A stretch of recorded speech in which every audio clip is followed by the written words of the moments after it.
And good morning to everyone, and welcome to the 2025 edition of the European Establishment Statistics Workshop. And now I leave the floor to our president, which is online, and he is going to make a short welcome presentation. Thank you. Dear colleagues, ladies and gentlemen, good morning. It is a great pleasure for me to open the 9th edition of the European Establishment Statistics Workshop, which ISTAT is honored to host. I warmly welcome all the participants to this event.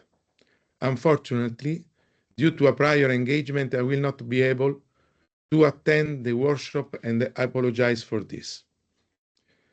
This event, which is promoted by the European Network for Better Establishment Statistics, has gained increasing importance across Europe, improving cooperation among institutions and knowledge sharing in business statistics. Over the years, the workshop has brought together official statisticians, methodologists, academic researchers, and private stakeholders engaged in development of business statistics, mirroring innovation and main challenges in the field, and providing a great opportunity to highlight new methods and findings and share experience and good practices. The field of business statistics and official statistics in general is facing demanding challenges and is undergoing deep transformations. As we know, new technologies, digitalization of enterprises, and the need to reduce response burden are reshaping the production of official data. Moreover, new sources and AI-based models are opening up opportunities at every stage of the statistical process, from design and data collection to process, analyze, and dissemination. In this context, hosting the European Establishment Statistics Workshop represents another great opportunity for ISTAT to encourage innovation and quality assessments and improvements in line with the aim of our 3-year plan for thematic and methodological research. To avoid taking too much of your time, I would like to express my sincere thanks to the European Network for Better Establishment Statistics Steering Committee, in particular to its chair, Boris Lorenz, the members of the program organizing committees, and the director and colleagues of the ISTAT departments who supported this initiative. I wish you all a very fruitful and inspiring workshop. Thank you.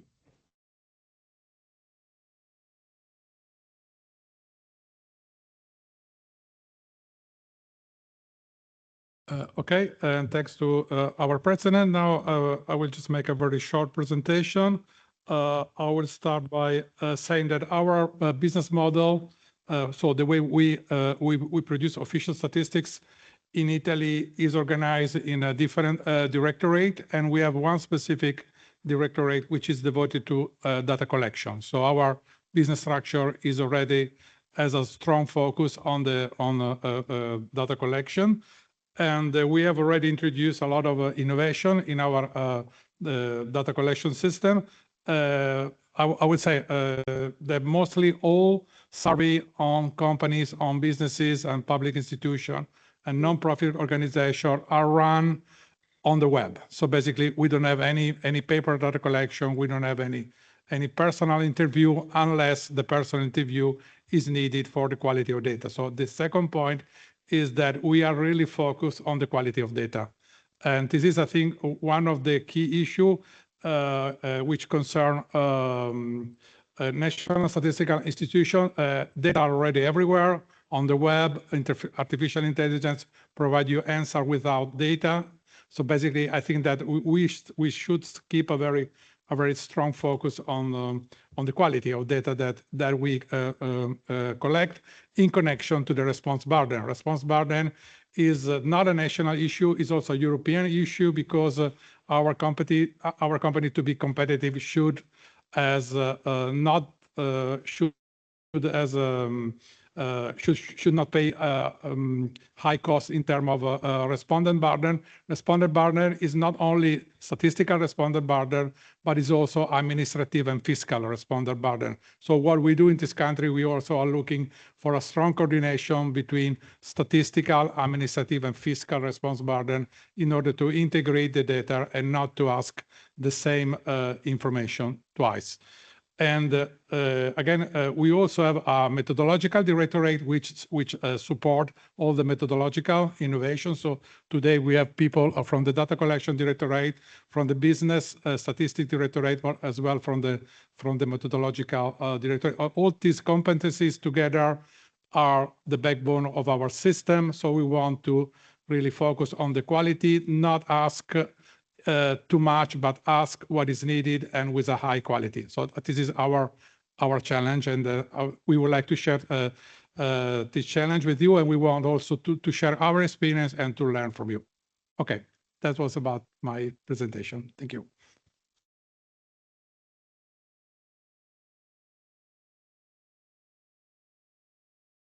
Thank you, Mr. Manghinello. And we will provide some very quick information about the program and about some practical organizational aspects of the workshop. I've prepared a few slides just in order to provide clear information.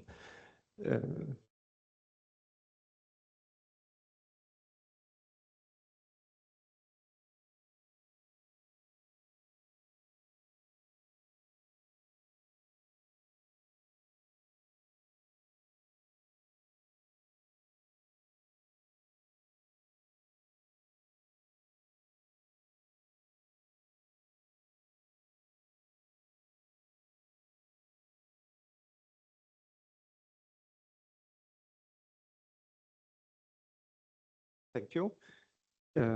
As I was just saying, a quick practical information on the program of the European Establishment Statistics Workshop 25. You can see here the program committee. Many of these people are here in this room. And a quick overview of the activities we included in the program. We have 2 keynote speeches, 7 ordinary sessions, 2 special sessions that were proposed directly by the chairs, 2 poster sessions, and 1 small discussion, small group discussions. All that in the 2.5 days of the workshop.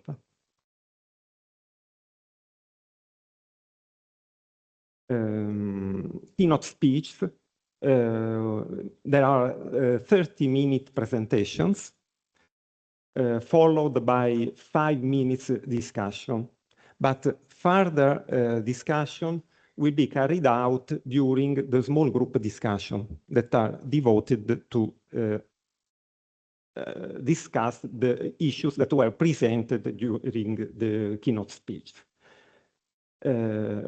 Organization of the ordinary and special sessions, 3 or 4 presentations for each session, strict timing, so 15 minutes per presentation, 8 minutes discussion after each presentation, and 5 minutes general discussion at the end of each session.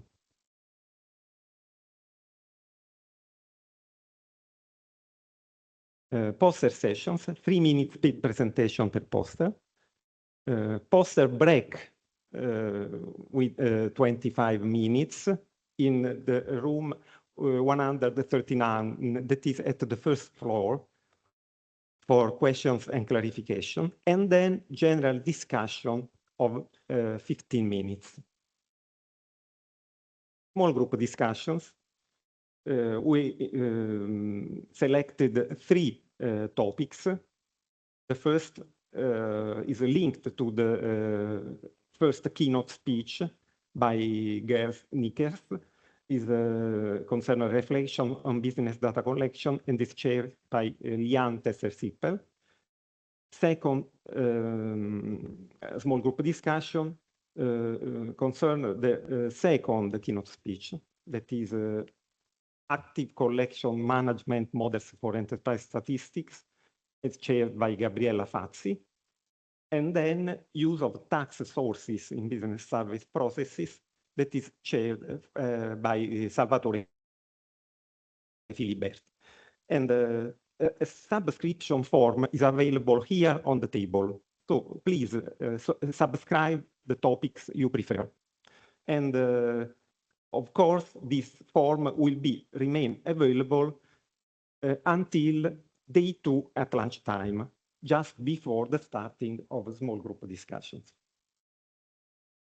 Using Slido to propose the themes for the next workshop, you can find here a QR code, but you can find also the QR code on this table. So you can access when you want during the workshop, and is not required the app download. You can link directly by the QR code, and then select the instruction you can find in this slide or on the form you can find on the table.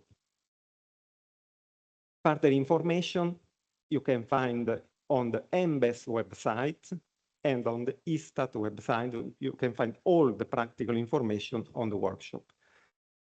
Now I pass the floor to Gianpaola for practical organizational information on the workshop. Please, Gianpaola.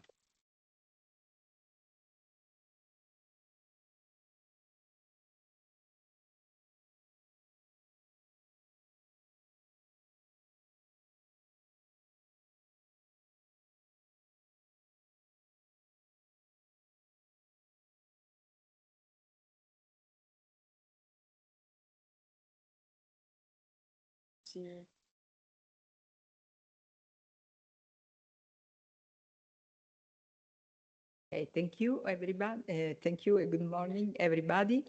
So I will give you very shortly some information about the organization of the workshop. So first of all, I want to advise you that the access to the building will be possible anytime during the 3 days, and you can communicate over there changes in the participation to social event, basically.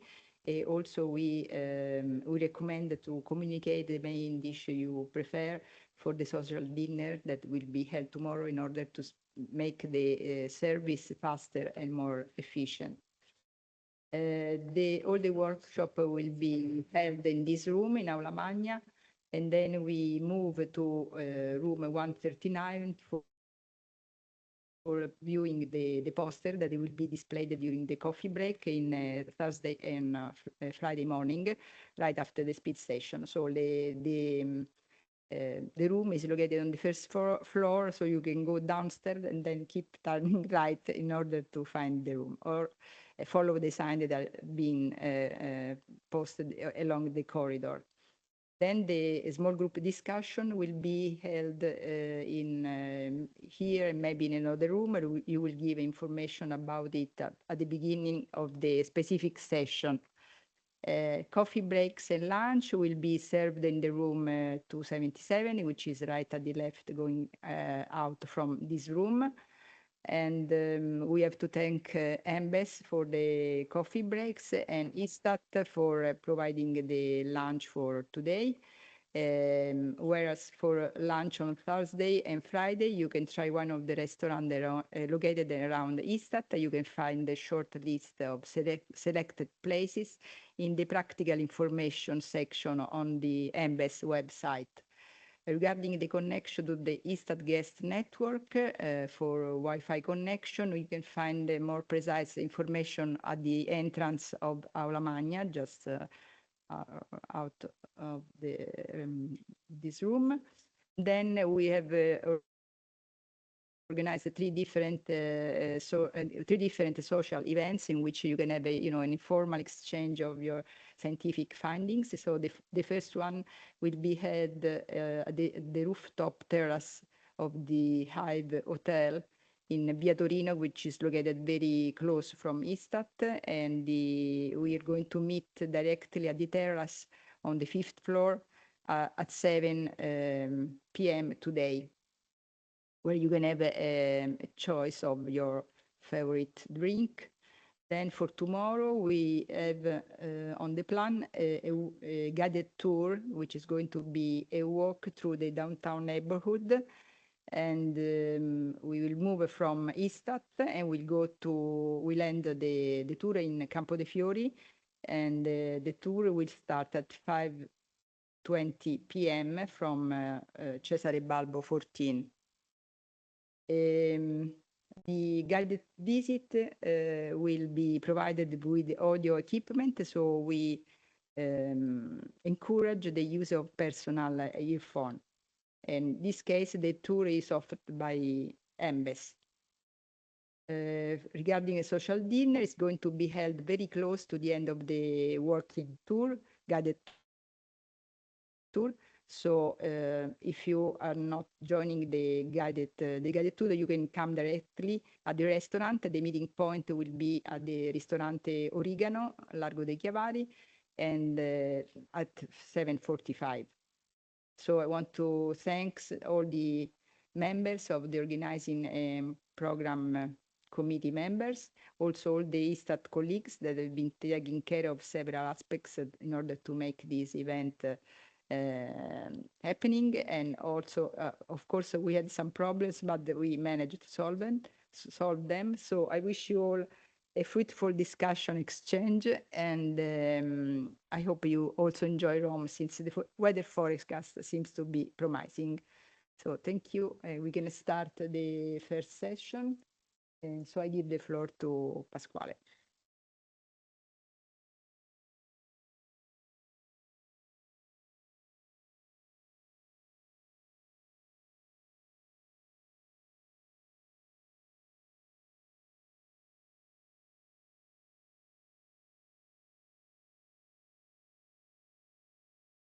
Okay.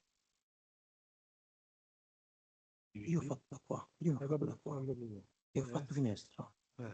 Questo ho fatto. L'hai cambiata, poi apri. No, questo no, perché non sono ancora aperti, capito? Quindi ora devo aprire. Devo aprire questi qua. Cioè questo da condividere, questo. Questa è la prima. Poi c'è.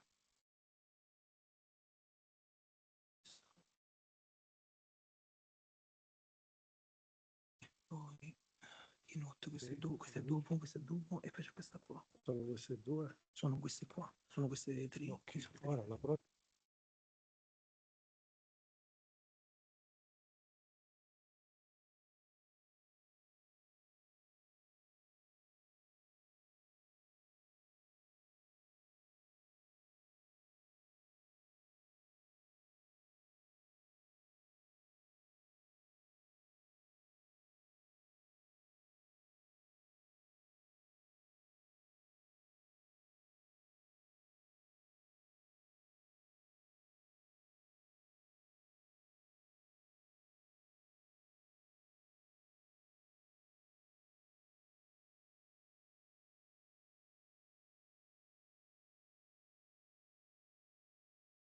Okay, can we start?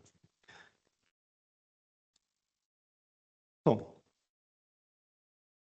I'm very glad to open the scientific program of this workshop and welcome to session 1 on non-response, response burden and data enrichment.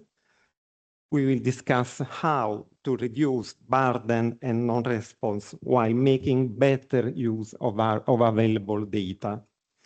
I'm pleased to introduce our first speaker, Joe Stoksog, sorry for my pronunciation, by Institute for Employment Research, IAB, from Germany. And the title is Measuring Response Burden, Validation of a 6-item response burden scale for establishment surveys.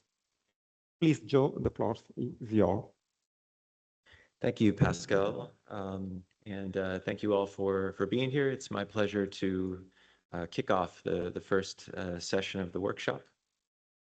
In this presentation, I'll be talking about a project that we've been working on at the IAB on measuring response burden and validating a 6-item response burden scale for establishment surveys.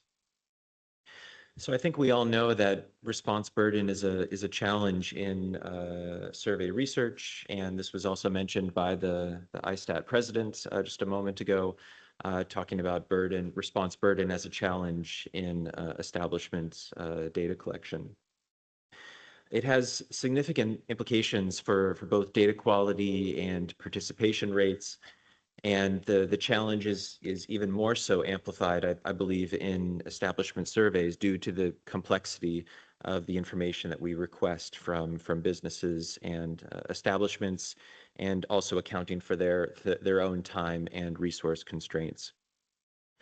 And response burden can lead to some adverse data quality outcomes, such as survey breakoffs, increased item non-response, and all of these things can potentially threaten the validity of statistical estimates. Despite its importance, there's a scarcity of validated instruments for measuring response burden in surveys. And these types of instruments can be quite useful for monitoring how respondents perceive the task that we give them, how they evaluate or how we can evaluate the impact of questionnaire design changes and their effect on burden, and also potentially identifying establishments at risk of future non-response. And so with this background, we propose a brief response burden scale and then test whether it achieves measurement equivalence across different levels of objective burden, specifically in a shorter questionnaire versus a longer questionnaire and over time. So to be more specific, in this present study, we evaluated a 6-item response burden scale, and this scale, it was designed to be very simple to use with only 6 items and a dichotomous response format, either yes or no. And then we validated this instrument using a questionnaire length experiment in our job vacancy survey at the IAB in Germany. So some background on the IAB job vacancy survey. This is a voluntary survey. It's a repeated cross-sectional survey of German establishments. A new sample is drawn every year, and then these establishments are interviewed for 4 consecutive quarters. And the survey collects a lot of information about recruitment processes, hiring outcomes in Germany, also understanding the labor demand. And the results of this survey are also submitted to Eurostat every year. The universe of establishments that's targeted in this survey are all establishments in Germany with at least 1 employee subject to Social Security contributions. The sample is quite large, about 110,000 establishments, and they're stratified by region, size class, and industry sector.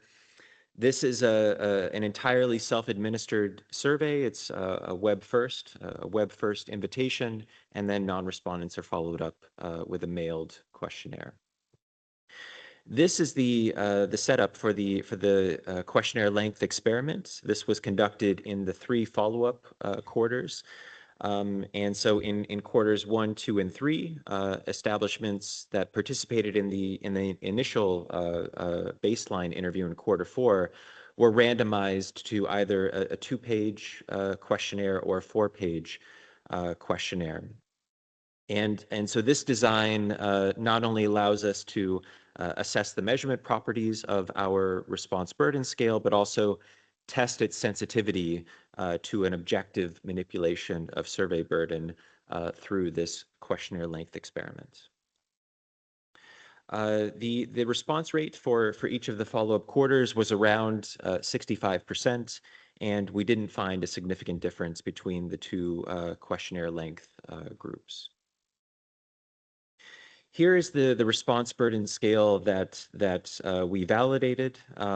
So it's a very simple burden scale. It was actually adapted from a response burden scale that was developed by the National Bank of Italy. And it included some more complex response formats, but we simplified it to only yes or no items. And so the scale is, did any of the following points make it more difficult to fill out the questionnaire? And respondents answered yes or no to the following items: high number of questions, unclear terms and explanations, difficulty in choosing the correct response format, need to consult with other people or departments, the information was not readily available, or for other reasons, they had difficulties filling out the questionnaire. And this response burden scale was administered to respondents at the end of the survey. So getting into some of the results now, as expected, we found that respondents in the 4-page questionnaire group were consistently more likely to endorse each of these 6 burden items compared to the 2-page group. For example, in the first quarter, 20% of respondents in the 4-page group agreed that there was a high number of questions that was challenging for the survey, compared to only about 8% of respondents in the 2-page group. And this pattern held across all of the items and waves, providing strong evidence of the scale's construct validity. Also, we found that there was more item non-response to the burden scale itself in the 4-page condition, which also reinforced this conclusion that these respondents experienced a greater overall burden. Next, we performed a multi-group measurement invariance testing where we tested the validity of the scale in terms of being able to measure its underlying latent concept or this latent burden concept. And we tested different levels of invariance in this burden scale. First, looking at the configural invariance, basically testing that the factor structure is the same in both the short questionnaire and the long questionnaire, and also testing the invariance of the scalar component. And achieving scalar invariance or scalar equivalence would ensure that we're able to compare the results of this burden scale between these different short and long questionnaires. And so what we found was that we did find scalar invariance between both short and long questionnaires.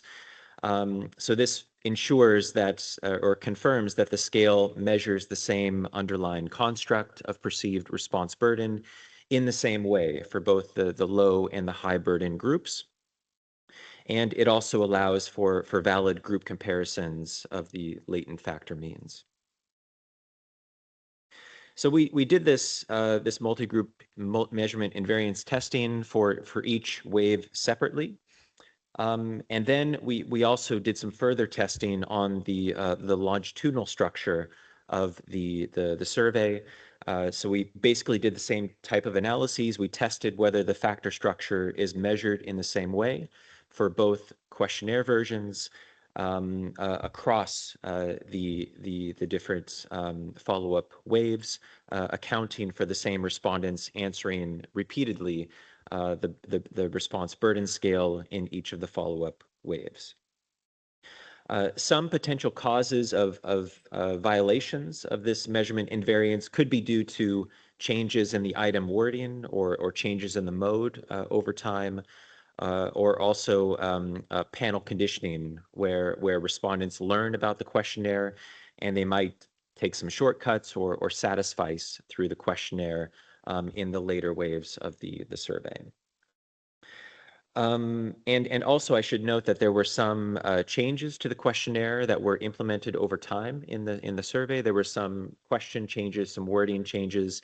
The response burden scale didn't change, but other aspects of the questionnaire did change.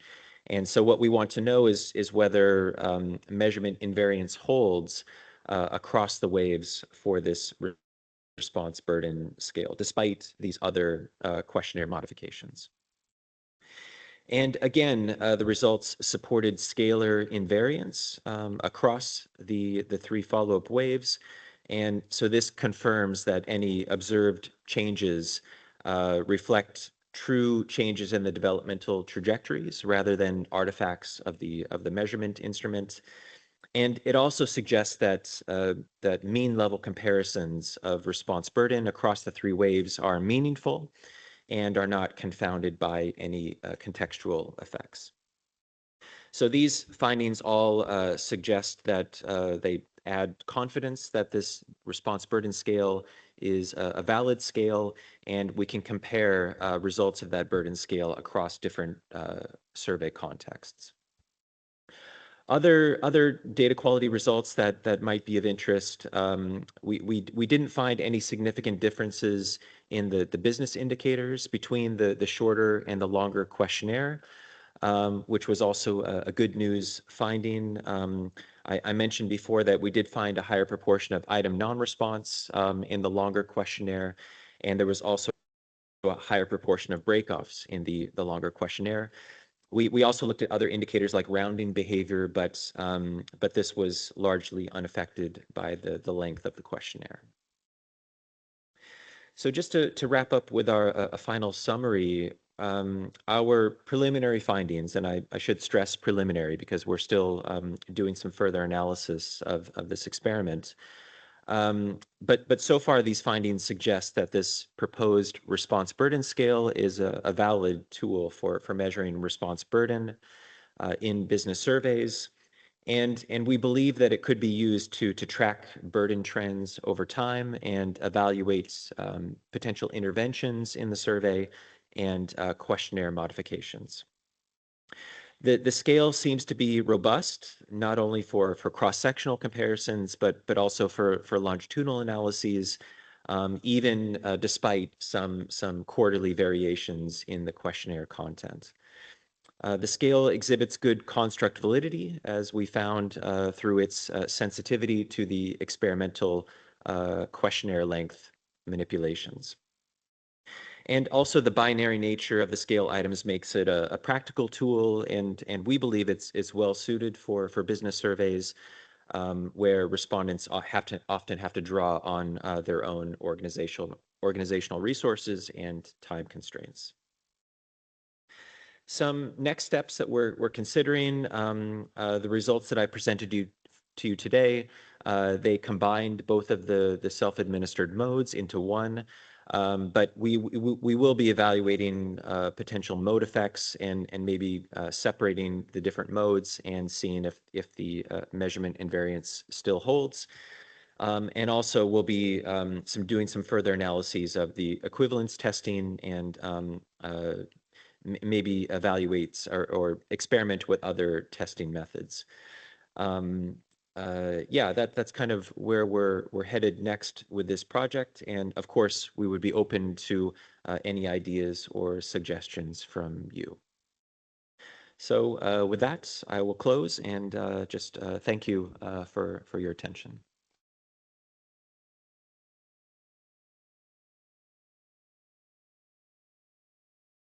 Thank you, Joe, for the clarity of your presentation and for the topics very interesting for us you presented, and also for your respect of the timing of the presentation.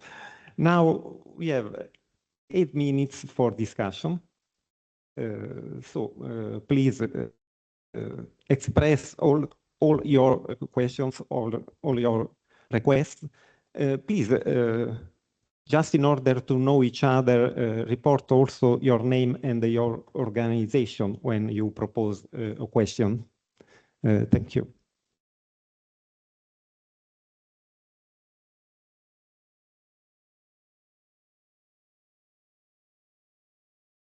So there were about 2,000 people in each group, but I forgot about the response rates. Can you remind me for us? The response rates in the groups. On this burden questionnaire.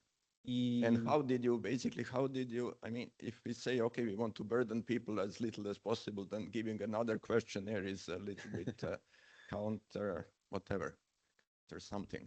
So how does one sell that?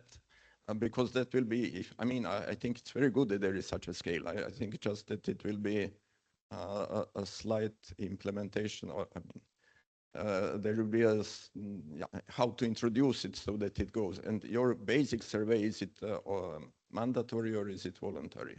This one in which you voluntary. Did it. Yeah, it's a voluntary survey, and that's why response burden is very important for this study. We do have to try hard to convince establishments to participate in our surveys. I think your first question was about response rates, and so here's the response rates for the 2-page version and the 4-page version. So we didn't find any significant differences in the length of the questionnaire, which was reassuring to us. And then, yeah. Oh, I don't know why I can't see them. Could you see the presentation when okay, that's good. Sorry. Yeah, here we go. So it was about 65% in each wave, and but yeah, no differences between the lengths of the question. Sorry? High numbers. How do you explain to yourself why they are so good response percentages? So these percentages, I believe they're conditional response rates. So this was all conditional on participating in the first wave, which was in Q4, and that response rates. There might be one of my IB colleagues that knows better than me, but I think the response rates is 30 or 40% for the first wave, and then amongst those who participated in the first wave, around 65% participated again. And then I think your second question was about how do we sell this response burden? Yeah, of course, it might seems kind of funny that we would try to reduce burden by adding more questions, but we do want to for the sake of our purposes, we want to be able to measure response burden in a systematic way. And we also try to keep it as less burdensome as possible. So just asking respondents to answer yes or no to each of these 6 items. In the original scale that was used in the National Bank of Italy survey, I think they had a rating scale from 1 to 10, where respondents rated the perceived burden of each of these items. That might be a bit more burdensome, so we tried to keep it simple just by asking yes or no items.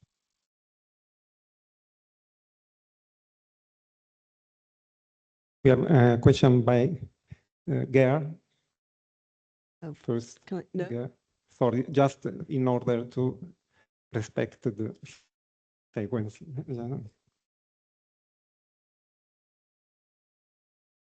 Yes, Nijker, Statistics Netherlands. Thank you so much, Joe, for the very interesting presentation. I have a few thoughts. I was wondering if you have looked at the studies that were done by Gustav Helson and Jackie Jones some 15 years ago, and your scale looks very similar to what they have developed. So that's also maybe a concept validation work that you could check. My question to you, I have 2 questions. If you would reduce this scale to 4 items, what 4 items would you pick? And my second question is for other reasons. I'm interested in what people mentioned there for other reasons. So the four items that I would choose, I would have to think about that some more. So but I do. I mean, that is something that we could look at. You know, we could experiment with, you know, a subset of these questions and see if we still, you know, achieve construct validity and whether we still achieve measurement invariance. So that's actually interesting, and that would actually make the scale a bit less burdensome if we could implement a smaller number of items. And maybe that's where you were going with this question, how we can make this burden shorter and less burdensome for respondents. Yeah, and also, what are the main factors that affect response burden? Mhm. If you look at the studies that were done by Gustav and Jackie, for instance, it shows that when you would compare that with the Turing-Joe model, that retrieving the data and calculating the answers, that's the most burdensome. So not understanding the questions, but if I would choose, I would say 3, 4, and 5. That would be the most burdensome issues. Okay, interesting. And your second question, sorry. Oh yeah, other reasons. We haven't looked at that yet. So that's next. That's something that we will be looking at. So I actually would have to check if respondents were actually allowed to in a free text form provide reasons, or if it was just they just answered yes or no and there was no follow-up question. I would have to look at the questionnaire a bit more on that, but that's something it's worthwhile to look at. Thank you. We have the time for another question. Hi, Joe. Rebecca Chandler here for the Office for National Statistics. We did some work a few years ago together. I was really interested in your sort of comparison on item non-response. Can I check, when you say a short and a long version, could that be attributed to more complexity being asked on the longer version, or are they measuring the same concepts? Generally in the UK, when we use shorter forms, it's because we ask respondents less information and it's less difficult to respond to, which is why we generally have higher response in our short forms compared to long. And I just wondered if it was the same in the comparison on the German survey. Yeah, that's a good question. Thanks. There was a set of core questions that were asked in both versions, and I wasn't part of the questionnaire design team, so I can't really say what types of extra questions were asked. I think these were kind of secondary questions that other researchers could submit to add to the questionnaire. But in terms of how complex they were, I can't really speak to that, unfortunately. But that's something that we will consider. We will look into in the next step. Yeah. So we have no more time for other questions, but we have a further time at the end of the session. So we can proceed with the second presentation of this session by Xavier Irastorza of the European Agency for Safety and Health at Work. The title is "Can We Get Anything from Non-Respondents? Second attempts of the European Survey of Enterprises on New and Emerging Risks." Please, Xavier.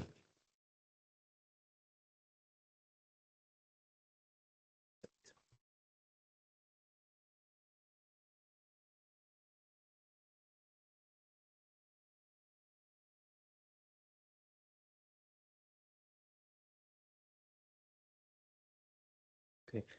Thanks, Pascale, for the introduction, and thanks everyone for being here, and particularly to ISTAT for hosting us. It is very inspiring to be in this room and sharing our little experiments with you all. Okay, let's go into presenting first. You can see the slides, right? Yeah. Presenting first my organization, the European Agency for Safety and Health at Work. I think we have a bit of a different profile to many of you here today. We're not a statistical institute. We are a European Union agency whose focus or whose aim is to provide information on health and safety at work. We are part of PG Employment. Our main unit is in Luxembourg. We're based in Bilbao since 1996. And there are many agencies similar to us. But what sets us apart from other EU bodies is that we're tripartite. So for our work program to be approved, we need to have the okay from workers, employers, and government. So that takes a bit of time, but in the field of health and safety at work in particular, is meant really to be the way forward. So let's talk about the European Survey of Enterprises on New and Emerging Risks. That's what SNR stands for. And the research question that the survey is trying to address is how are workplaces across the EU managing health and safety at work in a very practical way? There are statistics on accidents, on occupational diseases in different countries, but here we want to know how workplaces are actually managing health and safety in a very practical way every day. So we've completed 4 waves of the survey since 2009 in cycles of 5 years, the last one in 2024. It's a telephone survey, but since 2014, we offer the chance for establishments to fill it up online. We cover at least the EU27 member states, plus Iceland, Norway, and then Switzerland covers fully the costs of participating in SNR. Slightly over 40,000 workplaces, employing at least 5 people across all activity sectors, including public administration. And the respondent is the person who knows best about health and safety at work at the establishment. And I'm going back to that later on my next slide. The topics you see there, occupational safety and field management in general, psychosocial risks, bullying, harassment, work-related stress, work representation, and then the main drivers and barriers to health and safety management. Very important for us. Since 2014, we've kept the survey intact, very much the same, so that we could build trends. It's something that our stakeholders were really very keen on having. So we implemented a few changes after the first wave in 2014 for the survey to remain stable. So I want to come back to the respondents because we do have a very diverse profile of respondents, very much linked to the size of the establishment. So if we look at establishments employing 5 to 9 people, mostly we're talking to the owner of the firm, the manager. Probably this person would be replying to most surveys. So it's not a surprise that we would get them replying to a survey like SNR. And the picture, this is for the average of the EU27, but it's actually very much the same across all countries. When business size increases, the profile changes a little bit. And we're talking with health and safety officers, experts on the topic. For them, replying to a questionnaire like SNR is not really a huge burden. I was just like linking to Joe's presentation. I think it's not really a big issue for them to reply to it. Actually, they find it very interesting and they want to engage in a longer conversation that we don't have the time for. But it's very, very interesting to see that. And then a very interesting category for us when it comes to health and safety at work is that we have a sizable chunk of respondents that classify themselves as someone else. They're not worker reps, they are not health and safety experts, they are not managers. It's just someone else. In-depth analysis of this subsample has shown that the establishment usually lag behind when it comes to preventive culture. So just wanted to share this with you in this context of this attempt that we did about non-response, the people that we're talking to and how they differ by establishment size. So the sample sizes, these 41,000 plus, how they pan out across the 30 countries. You see a few countries there with red numbers. Red in this case is very good. The national authorities of these countries paid for an extra number of interviews in exchange for what they could add 2 or 3 questions to the national questionnaire. So you see that was the case in Austria, Germany, Italy, Slovenia, and then Switzerland fully in red. And again, comparability for us being a new agency, very important to ensure that the findings are comparable across countries. So we're talking about response rates today. And before launching SNR 2024, we looked back at the cooperation and response rates in 2019. And you see how, well, they're not very high. It is a voluntary survey. And here I'm just sharing the info of the response and cooperation rates by size class. So you see the average between 18, 25%. It's been, actually, I can tell you, it's been very much the same in 2024. It very much depends on the country. But this is what we had when we started SNR 24. Okay, how good a job did we do in 2019? these were the cooperation rates. So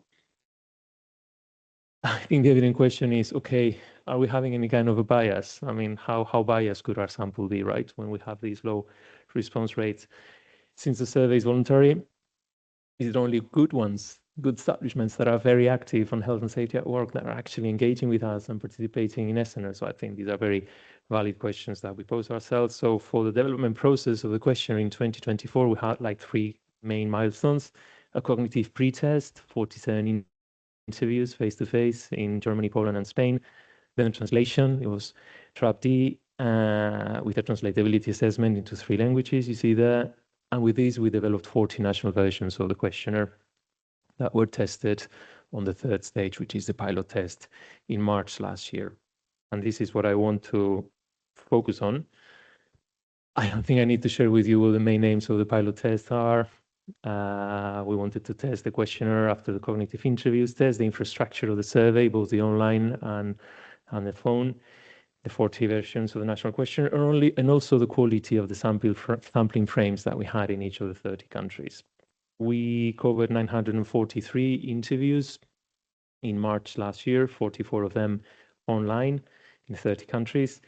We had very low response rate, only 10% cooperation rate, but the fieldwork was very, very short. We were very, very tight on time and for many other reasons. So it wasn't the main aim to have high cooperation rates. We just wanted to test these 40 versions of the questionnaire. Issues that came up, of course, interview duration, it was long, particularly in the countries that were topping out the sample size. They had more questions, and it was very much linked to company size too. Some of the questions we don't ask to the micro and the small. We tested new questions on digitalization and the impact on health and safety at work. We're testing also how good sample frames in each of the countries were, and in some they were not very good. There were lots of Stratton jumpers, so that we had to enrich the sample. And then what I'm presenting today, we were trying to talk to non-respondents. So when we contacted them and they were not willing to participate, we told them, okay, before we close, could I still ask you 3 short questions to help us understand the type of establishments that do not take part in the survey? There are a couple of interviewer notes for them to say that it won't be taking more than 1 minute, and then issues around data privacy. So the questions were, does your establishment have a document in place that explains responsibilities or procedures on health and safety? Then we had a question on the size, how many employees are currently on the payroll of the establishment. We needed to ensure this was correct because many of the issues from the sample frames were that the actual size class was not right. So we wanted to make sure, okay, how many people are working at the workplace?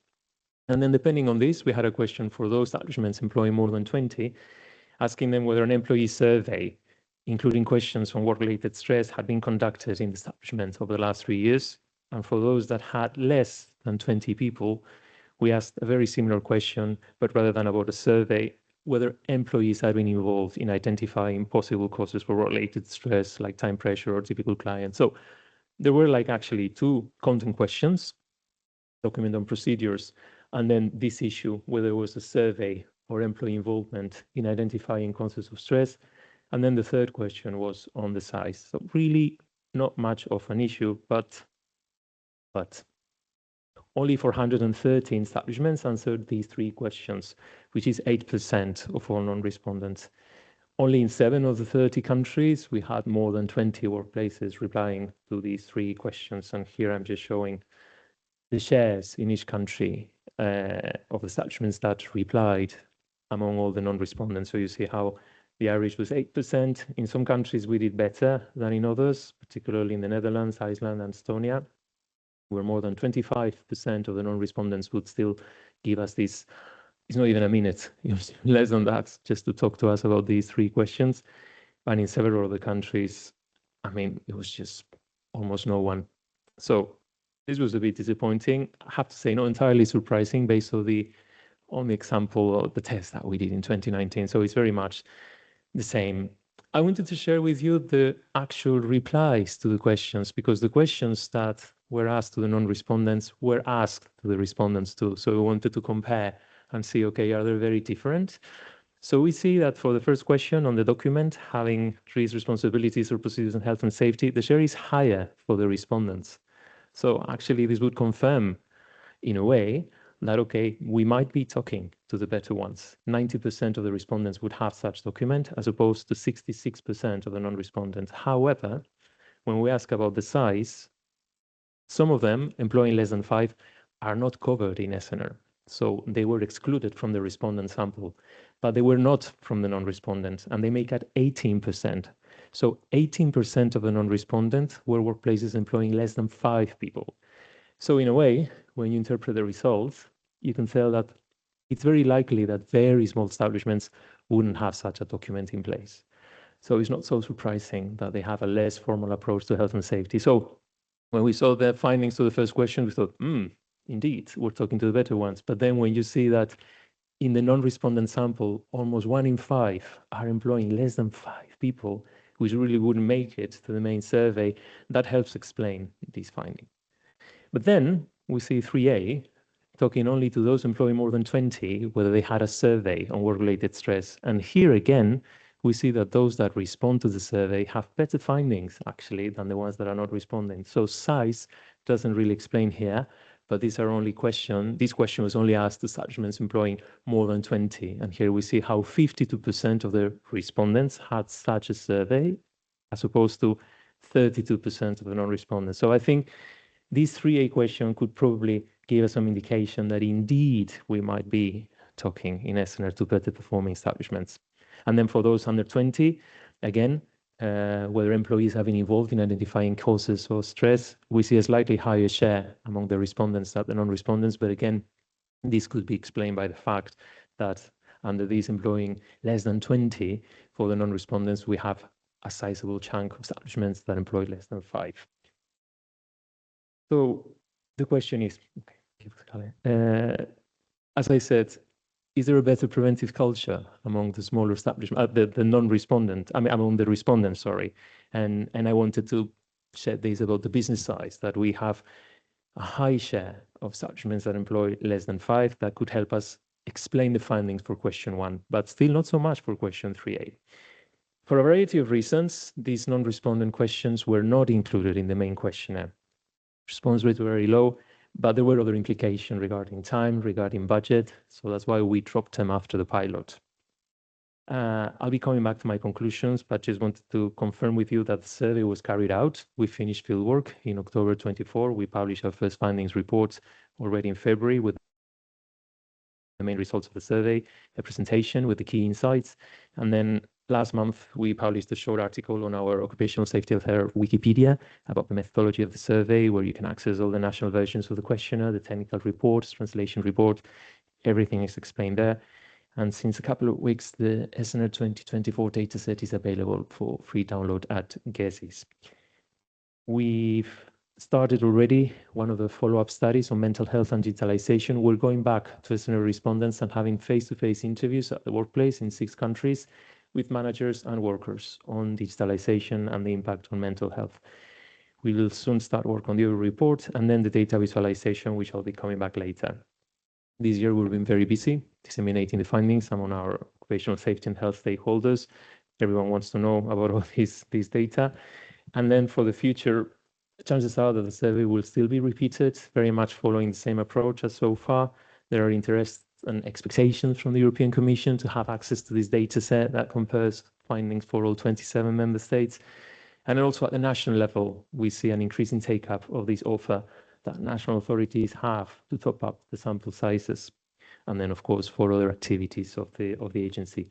The data visualization is a very simple tool to navigate the main findings of the survey. It's in all languages included in the survey, and the current one will be updated and available in January 2026. Here's a screenshot of the Italian version of the 2019.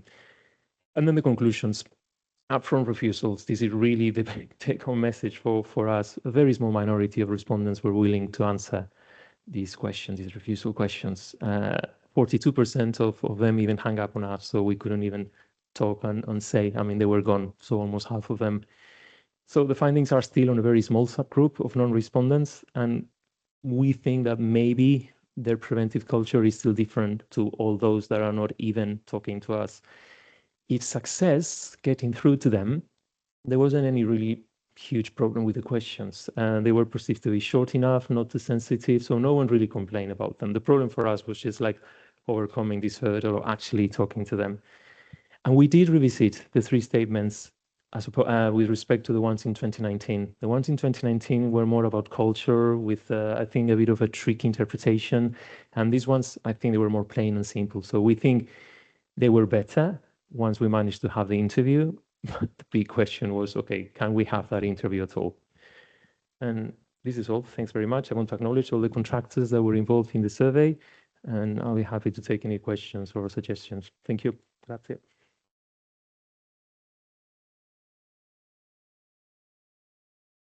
Thank you, Xavier, for the presentation. We have a lot of information concerning the features of non-respondents to our service.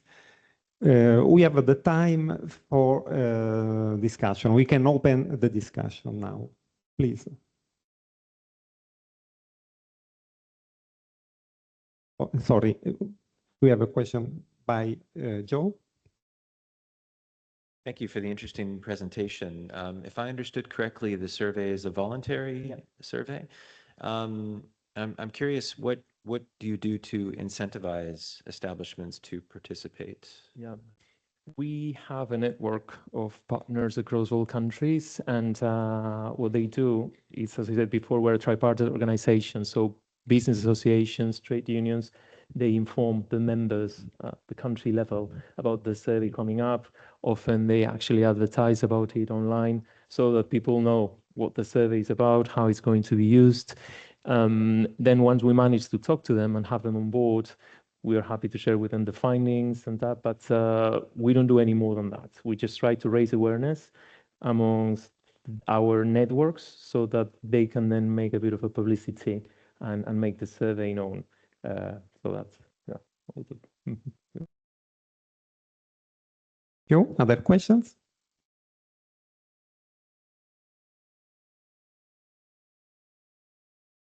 So thank you. I'm Laura Schuster-Kožuch from Slovenian Statistical Office. I have one question. Did you consider maybe that the non-respondents are hiding something? Because our practice is in Slovenia that if the companies are not paying taxes, usually they are not very in favor to report data to the statistical office. And would that be the reason that they are not willing to fulfill the questionnaire? It could be, and actually that's maybe the thought that we have or the assumption, and that really means a problem to us because we're missing out on all these very bad performers, but we're really very keen to know.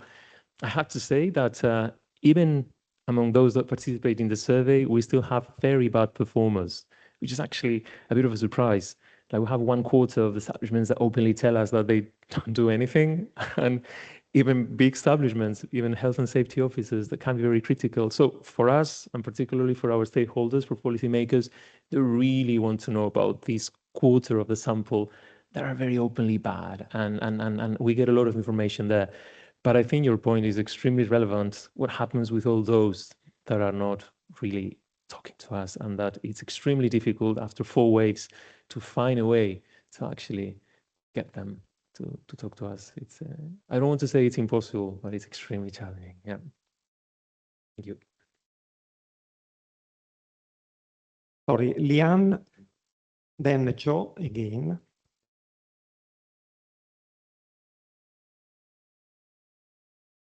Liana Appel from Statistics Netherlands. So thank you very much for your very interesting presentation. I was wondering, to what extent do you collaborate with NSIs within these countries, and could that actually help, because then you're not yet another organization asking something from establishments, but then you can sort of, well, blend in with what the national statistics are already asking you. Yeah, we haven't so far actually, and maybe that should be a very good strategy to follow through in the future, just to find partners in a way. For us, our contact points at the national level are the OSH authorities, the Occupational Safety and Health authorities. So it is a very different profile that we get in each country. Sometimes it's the Ministry of Labour, other times it's the Labour Inspectorate, and sometimes they help us, for instance, get access to statistics registers, the National Statistical Institute, to get to the business registers, or even statistics on employees and workplaces. So it very much depends. So the picture is not very consistent across countries, But I think maybe looking to the future, we might need to have a bit more of a plan and cooperate more in depth with the statistical institutes. Yeah. Thank you. Can I have one follow-up question? Okay. Because when actually drawing the samples, when collaborating with NSIs, you could perhaps have a coordinated sample to exclude businesses which are already overburdened by response. Absolutely. That sounds good. Thank you very much. Thank you so much, Leanne. Thank you. Another question by Joe, please. Just to follow up on what you said before about how you have these respondents that are openly bad. I'm wondering if that's also could be a driver of non-response, is that maybe these establishments feel guilty that they're not doing what they should be doing. So these are, kind of sensitive questions for some. How do you make them feel more comfortable about openly answering these questions? Do you offer like a self-administered mode or a web survey as well? Yeah, we do actually. Since 2014, we've given the chance to respondents to fill the questionnaire online, and we see how it's increasingly taken up, particularly in some countries, not in all actually. We still feel the need to go over the phone in a majority of countries, and particularly with the sector and size class coverage. Online still doesn't work for us. I don't know if it's an issue of the topic or our universe, but we still need to have the phone as the main mode. But it is true that online is being taken up more frequently in some countries. I also think that the questionnaire is not prescriptive, and the tone we've very much make sure in all the cognitive testing and reviews of the questionnaire that there's no right or wrong answer. We just want to know what you're doing, and of course, then for the analysis, there is indeed a right or wrong answer, but the tone of the interview is actually quite relaxed, and I wouldn't go as far as saying it's friendly, but it's not judgmental. We want to know what you're doing, and any problem that you have, it will be good for us to know so that measures can be taken by policymakers to help you eventually be able to manage health and safety. So I think that's the main approach to the questionnaire and the interview, that it's not wrong that you're not doing this, let us know why, and maybe eventually we can be able to help. Yeah. And just a quick follow-up to that, is the web survey, is it offered by the interviewer? So that the interview always starts with an interviewer over the telephone, and then they offer the web option. That's to it, yeah. respond. It's always over the phone, and only for those who refuse to participate over the phone, then we say, okay, you can actually complete it online. We do have several call attempts and follow-up emails, and actually we've seen more and more often that some of the online respondents eventually, once they're contacted again, want to go back to the phone, which we didn't do the first time. The first time when you went online, you were fully online forever. But after the third way, we said, okay, maybe we can bring them back to the phone. And interestingly, many of them were happy to actually be guided by an interviewer. Yep. Thank you. A question by Gert.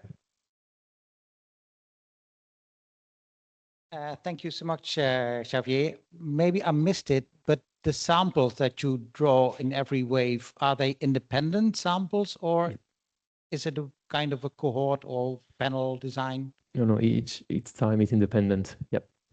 So a new fresh sample every wave. Yeah.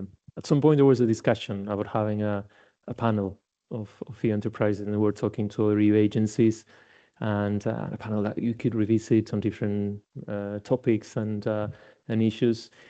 It was decided against for a variety of reasons. So in this case, it's a fresh sample every time. Yeah.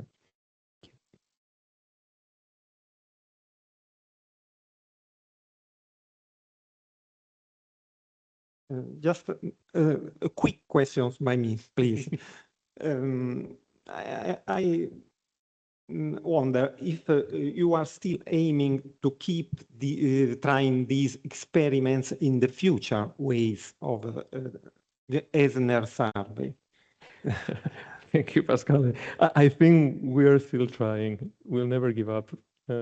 Some of us in the agency are very insistent and persistent, but I think we need to plan it a bit better. I think we need to be more open about it from the very beginning, and even when we talk to the contractor in charge of the survey, don't present it as a test that inevitably or eventually won't be taking any further. but really as something that we really want to take all the way till the end. So I think, well, the answer is yes. Yeah. Okay. Thank you, Xavier. We have completed our time for discussion. So thank you again. Now we can pass to the last presentation of this first session. That is by Stephanie Walter of Institute for Employment Research, enriching administrative establishment data with the commercial enterprise data, the MUP-BHP. Please, the floor is yours. Yeah. Thank you for this nice introduction and trying to pronounce this very complicated abbreviation. This is joint work with a lot of colleagues and experts from IAB, from the Halle Institute of Economic, and especially with the Leibniz Center of European Economic Research. So if you have noticed that businesses are more and more in the news in the last couple of months and years, as we have this transformation, and for example, President Trump is increasing, decreasing, changing trade taxes all of the time, and this directly impacts firms and has an impact on employment on the one side and impact on also financial indicators on the other side. So I just randomly picked three examples to illustrate the issue in Germany. We are discussing about transformation and how businesses can deal with that, and to analyze how the German firms cope with transformation. We need good data on employment on the one side, but also good data on financial indicators on the other side. IAB is the home of very good administrative employment data. So we have the federal agency of employment lets us have all the employment data. So we have complete employment biographies of individual and all establishments that have at least one employee. This data is reliable, so we have good quality information on numbers of employees and also wages. But we are missing really good financial data. So there is survey data, but there's no comprehensive information on subsidies, financial data, bank balance sheet kind of information. And there have been attempts in the past to overcome this gap.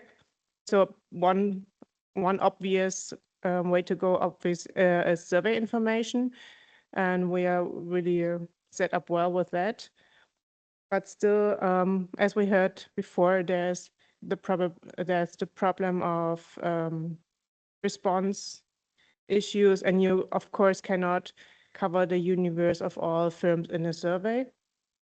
The second approach was to link commercial data, but this for some reasons has been very expensive and has been restricted in access. So only very selected researchers could work with this data. And it was not due to high standard of research. So we had to delete data. We couldn't keep it for replication studies. Or the third approach was to cooperate with the Federal Statistic Office to establish a linked data. But there we had to ask all firms for consent to link their data. And then we ran in the same issue as the presenters before told us that not all of the firms would consent, of course. So we actually cooperated with the Center of Economic Research in Mannheim, because they had the solution to all of those problems, or most of those problems. They have a very comprehensive enterprise data, And I will now tell you how we proceeded to link the data. The first problem we ran into was that establishments and enterprises are not the same. Then I tell you a little bit how we linked the data and we tried to clean the link. And then I tell you about the first data product we developed, which is the Mannheim Enterprise Panel linked with the Establishment History Panel, which is in short the MOOC BHP. So IAB has data on establishments, which is the regional and economically delimited unit where employees work at. So this establishment number is issued by the Federal Employment Agency.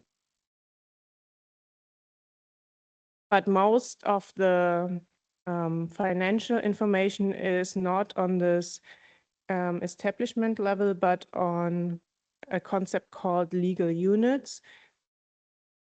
So it's the smallest unit that has to file tax to the authorities. It can be, it has to be an economically active natural person, can be a legal person or association of persons. And most data on finances is available on this legal units. There's a third concept that has been introduced by the European Union to account for that some legal units are not really independently, but they are only split up for, I don't know, tax reasons or to avoid certain liabilities. But actually, they are just one enterprise.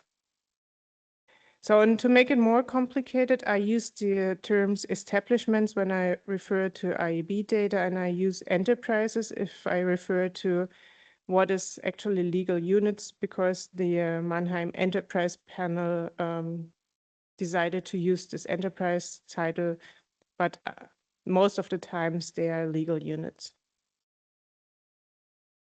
So what is this Mannheim Enterprise Panel? It has been collected by Credit Reform, which is a German credit rating agency. They, for example, pass on their data to Bureau van Dijk, which provides Orbis data, which is very known. But they also share their data with the Leibniz Center of European Economic Research, the ZEW, for research and also data quality reasons. So the ZEW does data quality checks. And the ZEW over the time collected a panel data set that includes all economically active enterprises, which partly excludes the public administration and also association with employees. Of course, private households that have household stuff like cleaning personnel or nannies, part of the agriculture, fishing, forestry, and some micro enterprises are not represented in the database. But for the enterprises that are economically active, they cover the universe. And on the other side, we use the IAB address database, which includes all addresses of establishments that have been registered at the Federal Employment Agency at one time. We don't have freelancers. We don't have establishments that only have self-employed person and or people that are not liable to Social Security, so civil servants. So if an establishment only employs civil servants, we would not have this in the data. We cover a very long time period, so from 1993 to 2022. Also, it's only of a good quality starting from the mid-2000s, when most of the registries were digitalized and also the trade register has become available online. Yeah, we started with a very with a linkage procedure. So we harmonized spelling and dropped duplicates, which left us with 14.8 million establishments and 13.8 million enterprises. Then we performed a record linkage only based on names and addresses of the entities using a program that was developed by the ZEW. It is a 7-step procedure relaxing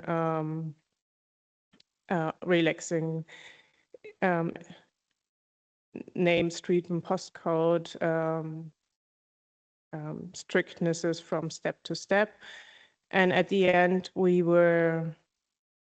had 18 million establishments and 60 million enterprise candidates. So you can see that some of the establishments had more than one candidate. And to further clean this, we implemented a neural network where we checked 2,000 establishments with their candidates by hand to classify them as a match or a non-match. And then we put this into this neural network, and we ended up with a key that linked establishments to enterprises, and we had 8.3 million establishments and 7.3 million enterprises. But still, we had this problem that we didn't have a time structure in this key, so it's only a list of establishments with enterprises. And we had duplicates, and we also had some identifiers that were non-matchable. So we went further to clean this data by using the IAB Establishment History Panel. This is a establishment level administrative data that contains all establishments that have at least one employee either on June 30th or on December 21st.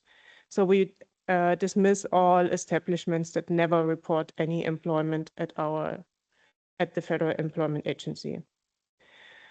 This reduced the number to 6.5 million establishments and 6.3 million enterprises. And 80% of all these establishments only had one enterprise identifier. So they were what we call exact links. And now we try to, for the remaining 20%, to find the best link, firstly by implementing some time structure, but also by picking enterprises that best fit the establishment. So we first looked on the active years, so we know when this establishment was founded, and we know when it was closed, and we knew the same for the enterprise, and we picked the matches that best overlapped the period. We also looked at location, so we preferred matches that had the exact postal codes, and we also allowed for moving, so it could be one match for the first time and the second match for a second time, so establishments or firms could move. We also had reporting on employment, so we preferred links that had employment in the firm data, and we also give preference to matches with revenue and employment information overlap. And then for the remainder, we just followed a strict ranking of the search engine. So you can see this as a graph. For the most had only one link in the beginning, and the rest we cleaned with our steps.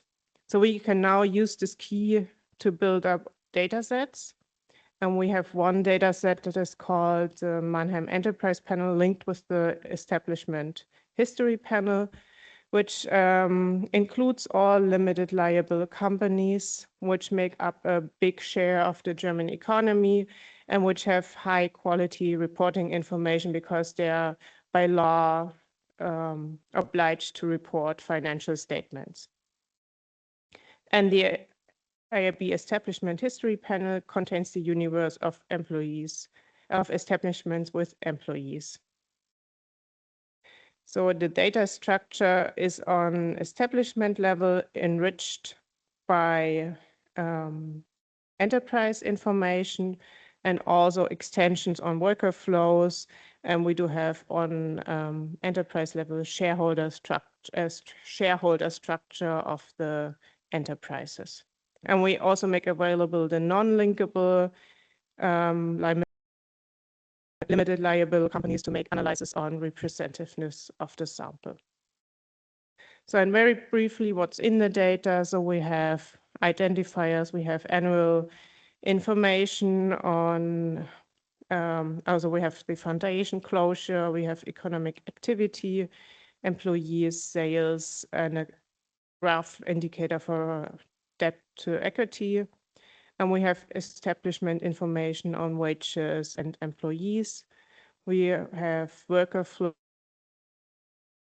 we have entries and exits of establishments, and we have the shareholder data. So this enables to do research on labor and financial economics. And it also enables using this link to do customized data sets and to have other external commercial data sets that has this Bureau van Dijk identifier to be linked to our administrative data. What might be limitations? We do not have that many mergers and acquisitions in the data. This is partly probably due to ID changes in the data where one establishment just has another identifier. And we don't know, we don't have a gold standard, so we rely on record linkage for the data setup. But this data is accessible through the Research Data Center, and it's free of charge. You just have to write a project proposal, send it to the Research Data Center, and then you can work with the data if you have a question that is based on labor market research. Yeah. Thank you for your attention.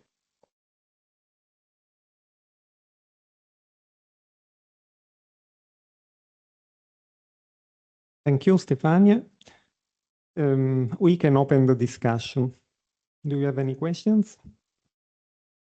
Please, Diego.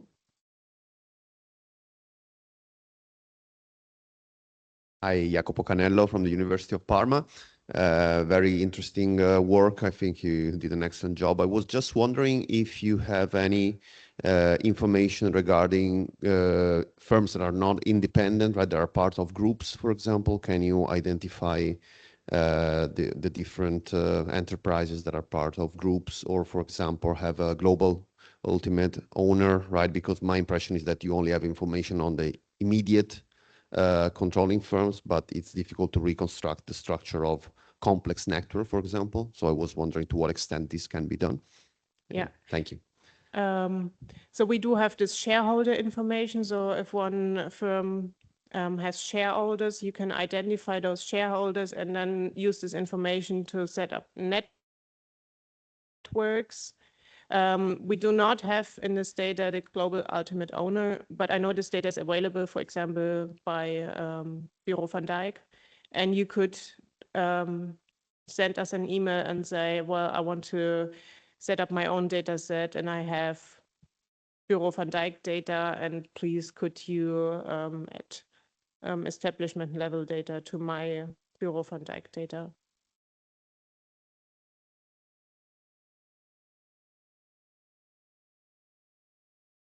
Thank you. Other questions?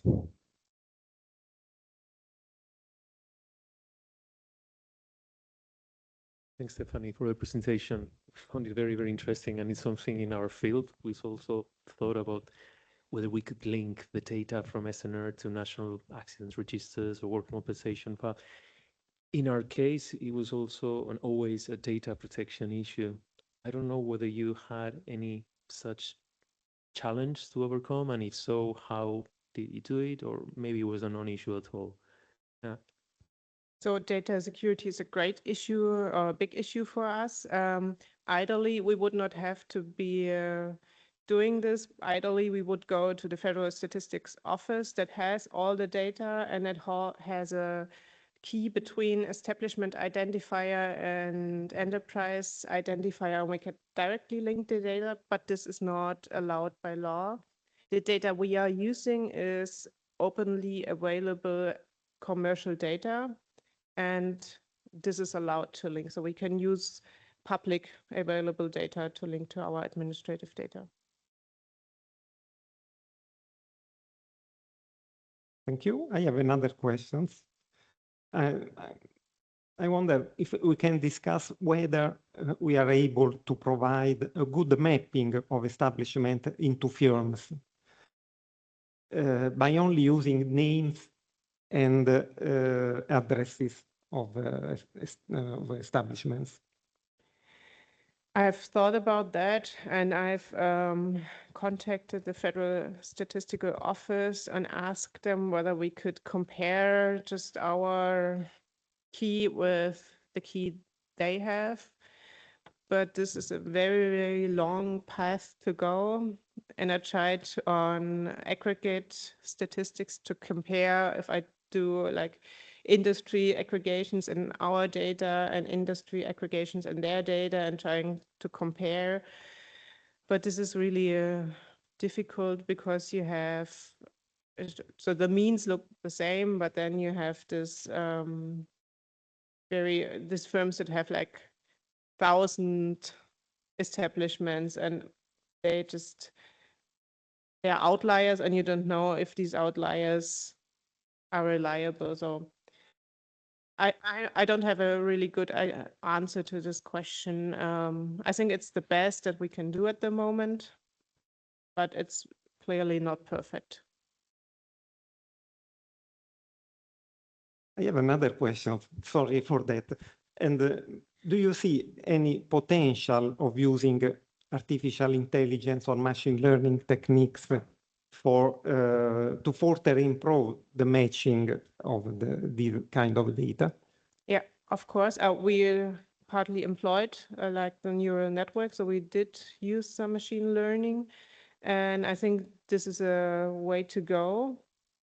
But when I was manually checking the candidates and the samples, it's even for human intelligence sometimes not easy to decide whether those two pairs of establishment and candidates are the same because you don't have that many information, and if it's just a name and addresses that might be not in the same places and the name is really generic, you just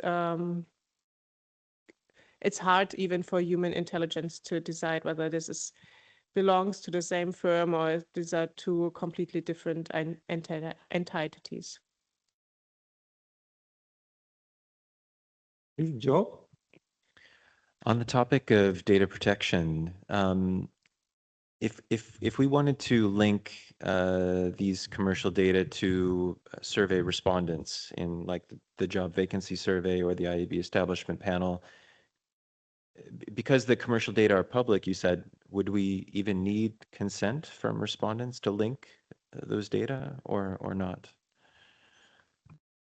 So the IAB lawyers say if the consent question includes data that is not raised by the IAB, it's possible. So the question has been paraphrased in a way that respondents are asked if it's okay for them their data to be linked to other data that IAB has available and not IAB collects themselves. So if the question is phrased in a way that these data is included, it's okay.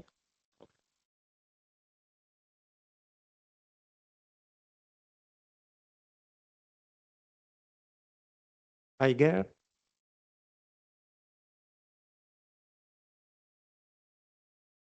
Well, maybe a follow-up question to everybody based on the discussion that we had just now. Couldn't you say that national laws are a stumbling block for using data as an input for statistics? I'm thinking also about Joe's presentation on response burden. I don't like the word response burden, but that's another discussion. So if we would have the opportunity to share data within or across statistical institutes, that might be a way to go to reduce the workload on businesses. You made a really good point, because I think this is what is happening at the moment in Germany. So Austria, for example, already went this path. They have a one institute that allows data linkages from different statistical units.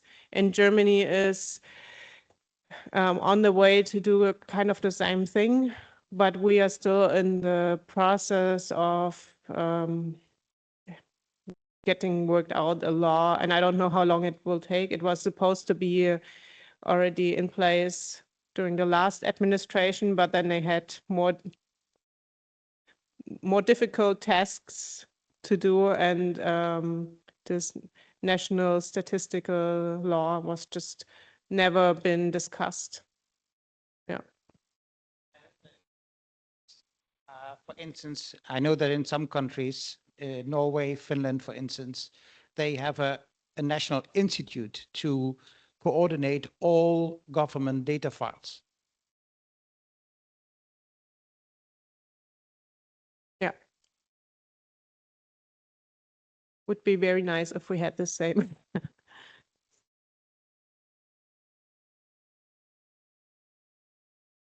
So thank you, Stephanie, for your presentation, for your information you provided. We have just the time for a quick general discussion on the session 1. We have 5 minutes. So please, you can discuss all the issues were presented and discussed during this session. Questions? Topics?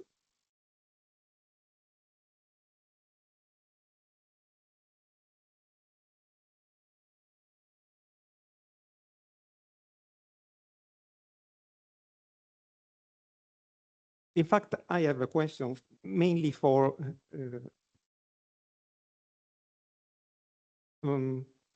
please.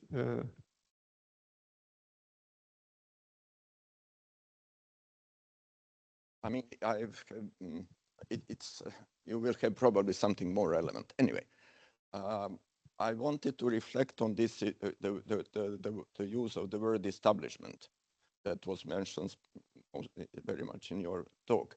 And also establishment, as you can see, is in our name here. It's 2 different establishments. And I wanted to say why we chose, I mean, if I'm not going too far away from the topic of the session, I wanted to say why we chose establishment back in 2009 when we created a network, and it's not a long story. And it's because it connects to the ICE series of workshops, so international conferences in establishment statistics, and why the word establishment was used there. It's explained already in this book by Cox and Company from 1995 by Wiley, where it's basically the name for everything that is not social and household surveys. So it's not individual, it's not family, and so on. It can be jails, it can be schools, it can be, as it is now, businesses, and so on. So that's one use of that word. But the other use of the word is the one that you had in your presentation, namely, I believe, reading your definition, that it's about local units. So what is in Europe called local units in Eurostat's terminology, because you have this geographical restrictiveness in your definition, if I remember well. And I think it's important to have in mind which units we speak of, because not often, because in the most cases, enterprise, local unit, and legal unit will be the same thing. But in the cases like a colleague from Parma, if I'm not wrong, mentioned, then in these cases, it's more complex. And there, because these things, these three things don't coincide, they're usually economically important and can create problems. And how do you call it, when there is no agreement between data. So I think it's important to have in mind where in the unit system one is when one is doing the surveys. I'm sorry for the long comment, but we help to make unclear things by having this name, but I explained historically why we have it.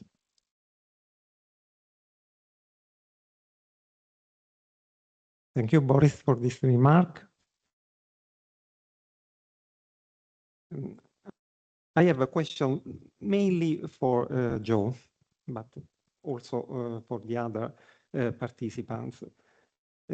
How do you envision the integration of this burden scale into ongoing data collection processes? For instance, could it be used as a real-time monitoring of the progress of the data collection? Yeah, I believe so. Yes, I do think it could be used in more of a real-time context. So this burden scale, we will continue to use it, at least in the job vacancy survey.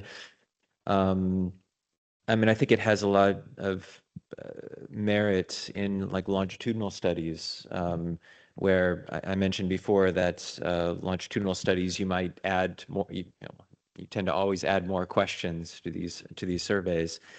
And but we don't have like a really objective measure of how that affects burden on respondents. So and so I mean, if you want to revamp the survey design or maybe change the mode of the data collection, I mean, these could also have implications for burden. And but we wouldn't know about those implications if we didn't have a way to measure it. And so, yeah, that's why we do see a lot of potential for incorporating the scale in our surveys. Yeah. But I've been, Gare, I wanted to ask you a question, actually. I'm curious why you think response burden is not the right term. And if you have another alternative term that you would prefer to use.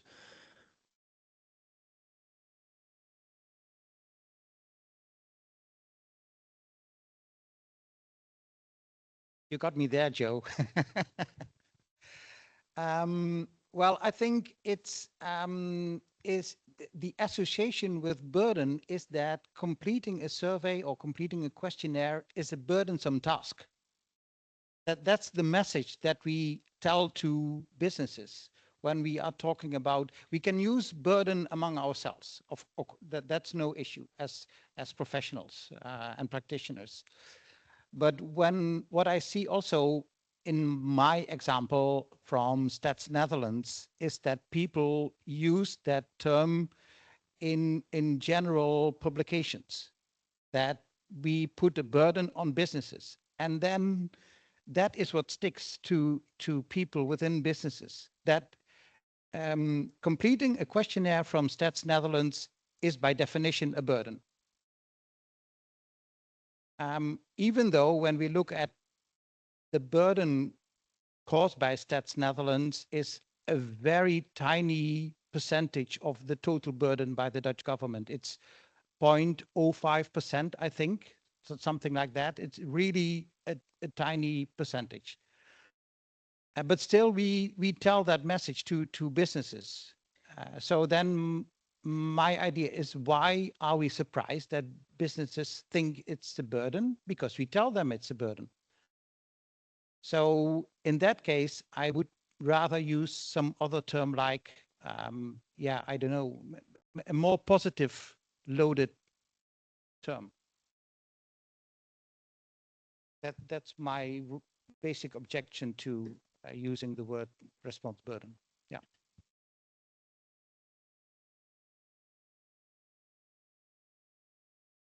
Other comments? To briefly add on Ger's story, so in the Netherlands, we also now have a really small scale to measure response burden, and we call it response evaluation. So very neutral term for evaluating. And we added how much time they spent on retrieving and filling out the questionnaire. So if you add that, you have another variable that you could see if you're measuring the same thing or something similar at least.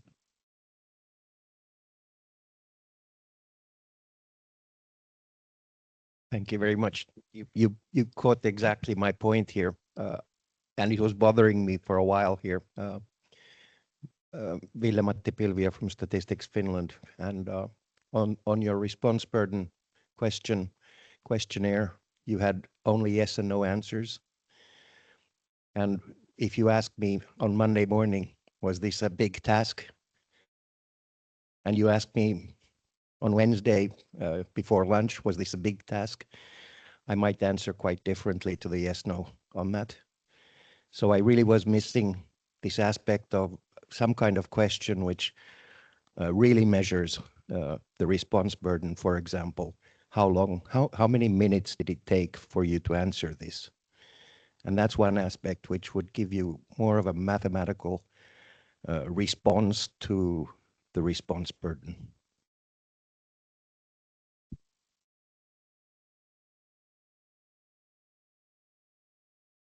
Okay. I think we have time is over for this session. So we can meet again at, we have now a short break in the room that is near this room. And we will meet again at 11:20 here after the break.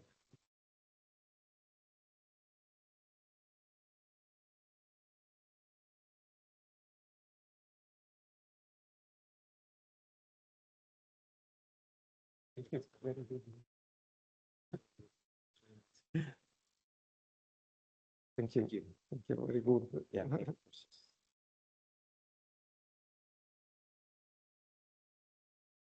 Thank you.